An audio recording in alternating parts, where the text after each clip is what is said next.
Crescimento espiritual, é sobre isso que eu quero falar nessa aula com você. E para que nós entendamos um pouco melhor, eu quero convidar você a ler comigo o que o autor de Hebreus, no capítulo 5, escreve no versículo 11.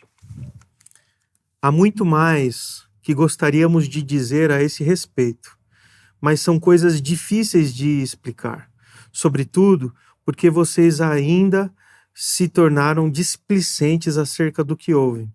A essa altura, já deveriam ensinar outras pessoas, e, no entanto, precisam que alguém lhes ensine novamente os conceitos mais básicos da palavra de Deus. Ainda precisam de leite e não podem ingerir alimento sólido. Quem se alimenta de leite ainda é criança e não sabe o que é justo. O alimento sólido é para adultos que, pela prática constante, são capazes de distinguir entre certo e errado. É muito importante pensar que crescimento espiritual é um processo obrigatório na vida de um discípulo de Jesus e que isso não pode ser negligenciado, porque está sobre nós a responsabilidade de discipular outras pessoas, de testemunhar sobre Jesus, mas existem temas na nossa vida, assuntos na nossa vida, que precisam de maturidade para que sejam por nós vividos e por nós também explicados às outras pessoas. É lamentável quando pessoas ainda se restringem a esse ambiente que antecede o ensino e ficam quase que em um movimento eterno e infinito de aprendizado. Ou seja, não cresceram, não amadureceram. O conteúdo precisa ser ralo, o conteúdo precisa ser frágil, porque não aguentam ingerir alimentos mais sólidos, não aguentam discernir ou não aguentam administrar assuntos, conversas mais difíceis. Na nossa vida, o crescimento espiritual, ele é obrigatório justamente por isso, porque nós vamos avançando nas fases. Então, se na nossa conversão somos nascidos de novo, que Jesus nos ensinou, né? Ensinou falando com Nicodemos. Você conhece esse texto? É necessário nascer de novo para entrar no reino de Deus. No nosso novo nascimento, nós somos crianças. E as crianças, elas crescem com o tempo. Mas chega um tempo que as crianças precisam de educação. Não aprendem nada pelo automático. O instinto é o que faz sobreviver, mas a forma como se comportam, isso é educação.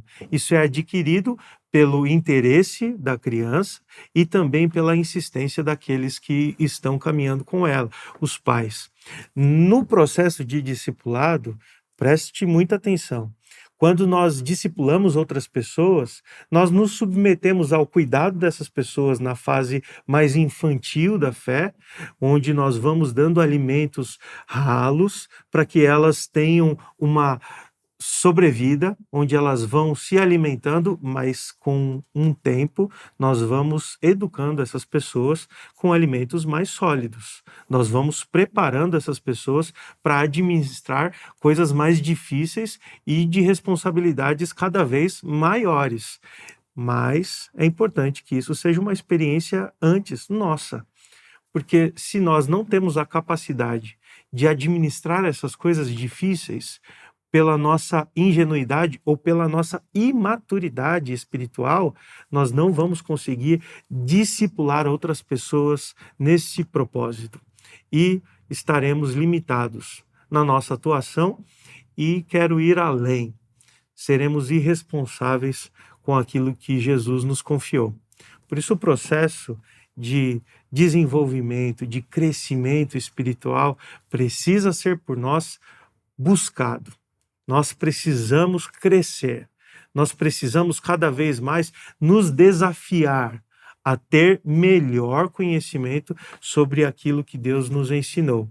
Precisamos passar por algumas provações na nossa vida e saber o que nós estamos vivendo. Quero te dar um exemplo. Quando nós temos na nossa família um caso de enfermidade, qual é a nossa postura diante de Deus? Qual é a nossa fala diante de Deus? Nós questionamos Deus pelo trágico que nos acomete? Ou será que nós buscamos no Senhor aquilo que podemos fazer para que essa situação seja superada? Será que nós confiamos que Deus está soberano sobre tudo e todos? Ou será que ainda temos dúvida dos processos que Deus nos submete para o nosso aperfeiçoamento, para a nossa capacitação? Isso é entender maturidade. Algumas pessoas, elas podem até parecer indiferentes a isso, mas lembre-se, maturidade não é indiferença. Maturidade é discernimento. É você discernir melhor as coisas. É você que a experiência te trouxe, é saber que Deus ainda continua no controle. E melhor ainda, é saber melhor do que Deus está fazendo ou Deus está querendo fazer. Mas para isso, nós precisamos de maturidade. Nas próximas aulas, eu quero falar com você sobre como alcançar esse nível. E também quero esclarecer para você que, enquanto nós estivermos vivendo a nossa vida, até que o Senhor venha ou até que nós nos encontremos com Ele, estaremos nesse processo. Não atingiremos esse processo de maturidade aqui, enquanto estamos aqui, vivendo a nossa vida nessa condição. Só estaremos na plenitude, em glória, com Jesus.